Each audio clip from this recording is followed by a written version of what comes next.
Hello दोस्तों, आज के वीडियो में मैं आपको शिवाजी के साथ में घटी एक सच्ची घटना सुनाने जा रहा हूँ, जो उनके साथ आज भी उनके घर में घटती है, जो कि बहुत ही ज़्यादा रहस्यमयी है। ये घटना को आप आखिर तक सुनिएगा, आपको लिटरली बहुत मज़ा आएगा।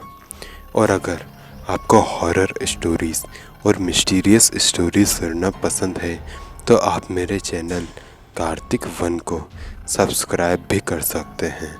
और ऐसे ही हॉरर और मिस्टीरियस कंटेंट अगर खुद आपके साथ घटा हो तो वो आप मुझे मेरे इंस्टाग्राम पर भी भेज सकते हैं, जिसका लिंक मैंने आपको दिया हुआ है नीचे डिस्क्रिप्शन बॉक्स में।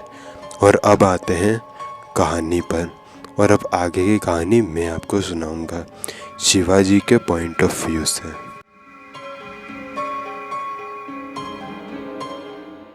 मेरा नाम शिवा है। ये घटना घटी थी अभी 2 महीने पहले ही, और ये घटनाएं आज भी मेरे साथ घटती हैं। दरअसल हुआ ये था कि 2 महीने पहले मैं अपने शहर गया हुआ था।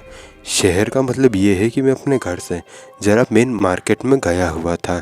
वहाँ से मुझे कुछ चीज़ें खरीदनी थी अपने स्कूल की। मैं 11th क्लास में पढ़ता हूँ और आज भी मैं उसी स्कूल में और उसी क्लास में पढ़ रहा हूँ।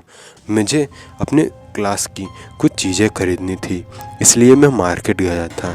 फिर वहाँ से लौटते वक्त जब मैं अपनी साइकिल से घर आ रहा था तो रात के करीबन 9:30 हो चुके थे।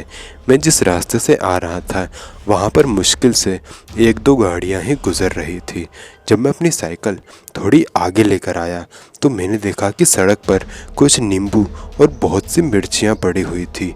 पहली नज़र में देखने से तो ये लग रहा था कि मानो किसी की नींबू मिर्ची गिर गई हो, लेकिन मैंने इस बात पर ध्यान नहीं दिया और आगे बढ़ गया। लेकिन शायद मेरी साइकिल का पिछला टायर उनमें से शायद किसी नींबू या फिर किसी मिर्ची पर पड़ गया, और उसकी आवाज़ भी मुझे आई और मैंने उसे महसूस भी किया।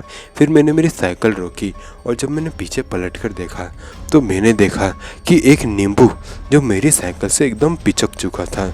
मैंने लेकिन इस बात पर भी ध्यान नहीं दिया और साइकिल आगे बढ़ा ली और अपने घर आ गया। इस बात को भी मैं भूल चुका था। अगली सुबह जब मैं उठा तो मेरे गले के पास कुछ निशान थे। वो निशान इस तरह थे मानो किसी ने मेरा गला दबाया हो, लेकिन मुझे इस तरीके के दर्द का बिल्कुल भी एहसास पूरी रात में या उससे पहले हुआ ही नहीं था। तो फिर ये निशान मेरे गले पर आ कहाँ से गए? उसके बाद ऐसी ही और भी घटनाएं मेरे साथ होती रहीं।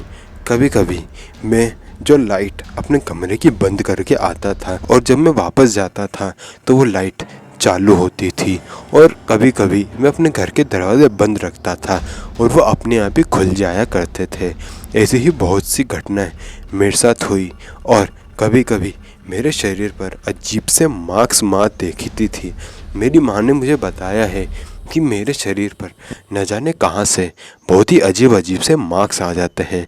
कभी काले धब्बों के मार्क्स तो कभी ऐसे मार्क्स जैसे मुझे किसी ने पट्टे से मारा हो, लेकिन मुझे किसी भी तरीके के दर्द का कोई एहसास नहीं होता। जब ये घटना बहुत ही ज़्यादा बढ़ने लगी तो मैंने ये घटनाओं के बारे में अपनी माँ को बताया। उन्होंने मुझे पूछा कि क्या मैंने कुछ ऐसा किया है जो कि सही नहीं था, तो मुझे वो नींबू मिर्ची वाली बात याद आ गई और मैंने वो बात माँ को बताई। मैंने बताया कि मेरी साइकिल के पिछले टायर से एक नींबू गलती से निचड़ गया था। मेरी माँ ने मुझे बताया कि पक्का वो कोई शापित नींबू था, जिसके वजह से कोई बुरी आत्मा शायद तुम्हारे साथ इसी घर में आ गई है। तो मैंने कहा कि ऐसा कैसे हो सकता है? तो मेरी माँ ने बताया कि वो शायद कोई जादू टोना करने वाला इंसान होगा, जिसने वो जादू टोने वाले नींबू को वहाँ फेंक दिया और उसके बाद तुमने अपनी साइकिल उसके ऊपर चढ़ा दी होगी, और वो आत्मा या फिर वो रूह जो भी थी वो तुम्हारे साथ इसी घर में आ गई और तुम्हें परेशान कर रही है।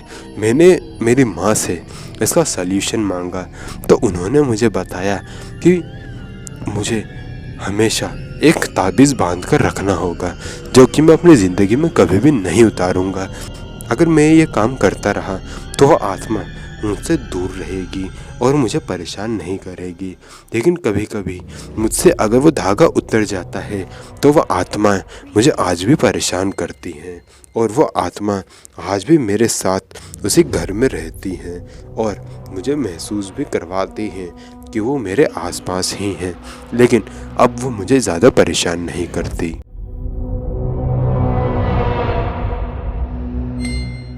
तो दोस्तों, ये वीडियो होता है यही ख़त्म। वैसे ये घटना मैंने रेडिट से निकाली थी। ये रेडिट वाली घटना मुझे एक अकाउंट से मिली थी जिसका नाम शिवा था, इसलिए मैंने ये घटना आपको सुना दी। घटना अच्छी लगी तो चैनल को सब्सक्राइब करना बिल्कुल मत भूलिएगा, क्योंकि हर रोज़ इस चैनल पर ऐसे ही घटनाएँ आती हैं। अगर वीडियो अच्छा लगा तो वीडियो को लाइक भी कर दीजिएगा। मिलते हैं नेक्स्ट वीडियो में, तब तक के लिए जय हिंद, जय भारत।